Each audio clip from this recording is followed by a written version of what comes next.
Olá pessoal, neste vídeo do ICV, Instituto Cristiano Vieira, você aprenderá quais são os conceitos básicos para planejar suas finanças, que é uma das formas inteligentes para melhorar a sua saúde financeira e se preparar para conquistar liberdade financeira no futuro.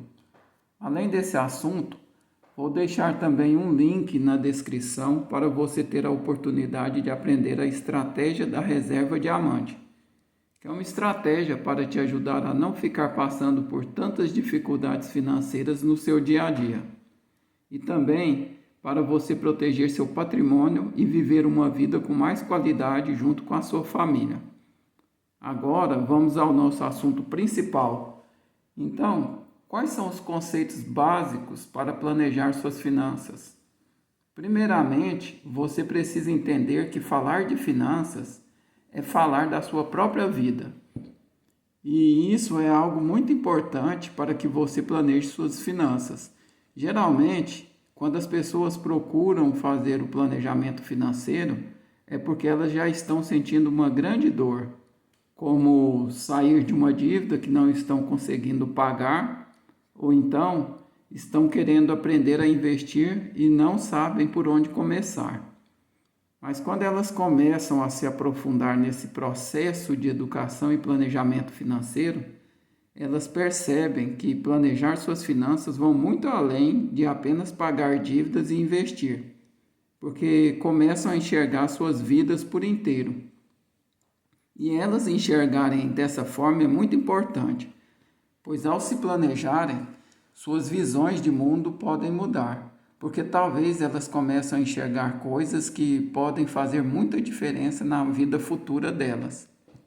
Além disso, o planejamento financeiro de cada pessoa é diferente, pois ele é muito particular, porque cada um tem a sua visão de mundo, suas experiências que carregam, suas certezas e seus pensamentos. Por isso, também é muito importante, ao fazer o seu planejamento financeiro, respeitar a individualidade de cada pessoa dentro da sua família. Planejar suas finanças também fortalece seus relacionamentos, porque gera mais confiança entre todos que estão envolvidos. Com o tempo você percebe que aquelas pequenas mudanças que foram feitas no passado agora estão gerando bons resultados e um melhor relacionamento com a sua família. E para ter todo esse resultado no futuro planejando suas finanças, você também precisa entender um pouco mais sobre o dinheiro. É necessário entender que o dinheiro pode desvalorizar e também valorizar ao longo do tempo. A forma do dinheiro se desvalorizar ao longo do tempo está ligada diretamente com a inflação, pois não podemos comparar de forma igual uma pessoa que ganhava R$ 10.000 há 20 anos atrás com uma pessoa que ganha R$ 10.000 nos dias de hoje. E por que isso? Porque o dinheiro tem um comportamento que varia ao longo do tempo. Então, quando a gente está falando do processo de inflação, a gente sabe que o dinheiro está perdendo seu poder de compra. Ou seja, o que você conseguia comprar há 20 anos atrás, hoje você não consegue comprar mais, porque houve uma desvalorização do dinheiro ao longo desse tempo. Então é preciso você ter esse olhar sobre como esse dinheiro vai se comportar, porque não adianta você fazer uma projeção de um valor que você precisa hoje para atender suas necessidades, se no futuro esse valor não irá mais te atender. Para você entender melhor sobre a inflação, recomendo que você entre no site do Banco Central do Brasil e acesse a calculadora do cidadão. Nesta calculadora, você consegue fazer essas variações do dinheiro no tempo de acordo com várias métricas, como por exemplo, o IGPM, o IPCA e outra série de variáveis e benchmarks que poderão te ajudar a entender melhor. Agora, se de um lado a gente tem a desvalorização do dinheiro, do outro lado também temos a valorização do dinheiro ao longo do tempo. E é aqui que o mundo dos investimentos é um grande aliado ao planejar suas finanças. Um exemplo de investimento é um fundo que vence o benchmark. E o que é um benchmark? O benchmark é uma referência de mercado onde você pode comparar o desempenho do seu investimento em relação a ele. Então, se seu investimento estiver superando esse benchmark, seu ativo pode estar tendo uma valorização ao longo do tempo.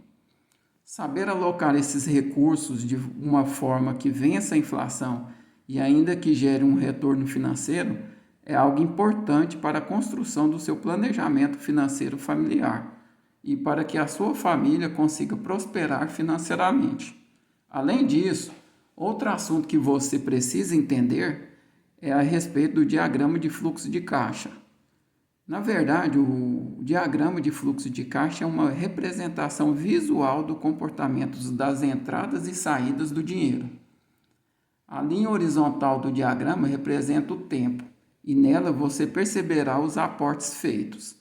Quando os fluxos estiverem abaixo desta linha do tempo, e você também perceberá as entradas de dinheiro quando os fluxos estiverem acima desta linha do tempo. Sempre quando tiver um fluxo de caixa para baixo no início desta linha do tempo, que é o momento zero, será o valor presente que você estará desembolsando. Além do nome valor presente, você também pode chamar de valor principal, ou valor atual, ou capital inicial. Todos esses nomes significam a mesma coisa, que é o valor do dinheiro no tempo zero. E todos estes fluxos podem se valorizar ou desvalorizar ao longo do tempo, em N períodos numa taxa de juros e que vão resultar num valor futuro, que também pode ser chamado de montante final ou montante acumulado. E por que eu estou falando todos esses nomes? Como valor presente, valor futuro, N, I, entradas e saídas. Porque estes são os nomes técnicos que você encontrará na matemática financeira para planejar suas finanças. E você precisará deles caso for usar uma calculadora financeira. Para saber quanto você precisa hoje para atingir um valor no futuro, é necessário usar a fórmula em que o valor presente é igual ao valor futuro dividido por 1 mais I elevado a N, onde I é a taxa e N é o número de períodos. Agora, para planejar suas finanças, você também precisa entender um pouco sobre os juros e as taxas de juros. De forma simples, os juros são os valores recebidos ou pagos por uma pessoa que tem investido ou tomado um empréstimo de um valor sob determinadas condições. Resumindo, o juro é o preço do dinheiro ao longo do tempo. E esse juro pode ser representado também na forma de uma taxa. Os juros em si, ele é representado na forma de dinheiro. Um exemplo é você emprestar R$1.000 para uma pessoa e depois de certo período receber um valor de R$100. Estes R$100 que você recebeu são os juros recebidos. Já a taxa de juros é este valor que você recebeu representado em porcentagem. Se você dividir os R$100 que recebeu pelos R$1.000 que emprestou e multiplicar por 100, você terá uma taxa de juros de 10%. Resumindo, a taxa de juros é uma proporção do valor que você emprestou ou pegou emprestado, representada em porcentagem. Então, a grande diferença entre os juros e taxa de juros é que os juros é um valor monetário, enquanto a taxa de juros é um valor percentual. Agora, para planejar suas finanças, você precisa saber também sobre os juros simples e os juros compostos. Então, como é que este juro será somado ao capital? De forma simples ou de forma composta? Aqui no Brasil, praticamente todo o mercado financeiro é baseado nos juros compostos. Já no mercado americano, eles se pautam muito nos juros simples. Por isso é importante que você tenha conhecimento dos dois formatos. Nos juros simples, a taxa de juros vai incidir sobre o capital inicial contratado.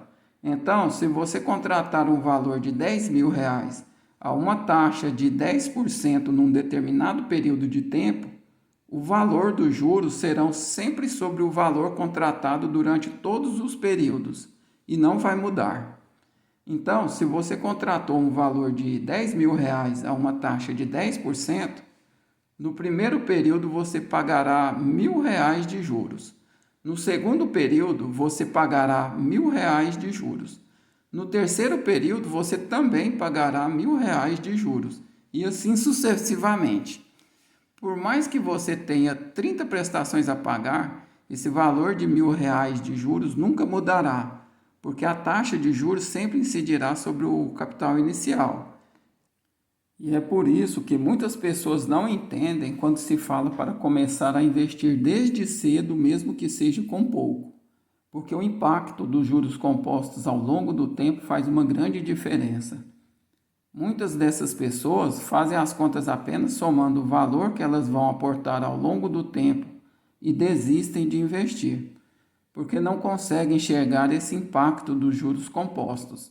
E sem essa visão clara, fica difícil para você planejar suas finanças. Outro ponto importante no processo de planejamento das suas finanças é entender sobre a taxa nominal e a taxa real. E o que é a taxa nominal? A taxa nominal é aquela taxa divulgada ou declarada que você contrata ao fazer uma operação financeira. Já a taxa real, falando mais direcionada aos investimentos, é a taxa que remunera acima da inflação, ou seja, é aquela taxa que de fato traz riqueza ao investidor. Dando um exemplo, se você tem um investimento que paga uma taxa nominal de 12% ao ano e tem uma inflação de 8% neste mesmo período, a taxa real do seu investimento será de 4%. Então, isso quer dizer que com este investimento você conservou o seu poder de compra e ainda teve um ganho acima da inflação no valor de 4%.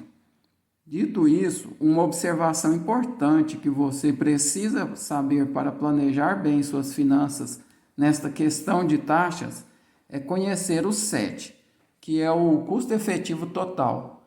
Quando você contrata um empréstimo com uma certa taxa de juros, é preciso entender que além dessa taxa de juros, serão cobradas várias outras tarifas, como a TAC, que é a taxa de abertura de crédito, a taxa de seguros, além de várias outras taxas.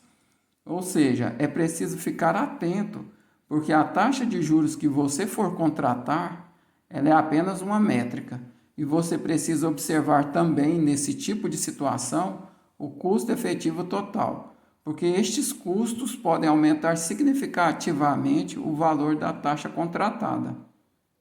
Agora, outra observação no caso da rentabilidade é você saber que além da taxa nominal e da taxa real, existe também a taxa líquida, ou seja, além de descontar a inflação para ter uma rentabilidade real, é necessário descontar também os impostos para ter uma rentabilidade líquida, porque isso é muito importante na hora que você for fazer as projeções financeiras no planejamento das suas finanças, principalmente quando se trata de objetivos de longo prazo, como a construção da longevidade, da aposentadoria ou da qualidade de vida que você deseja ter no futuro.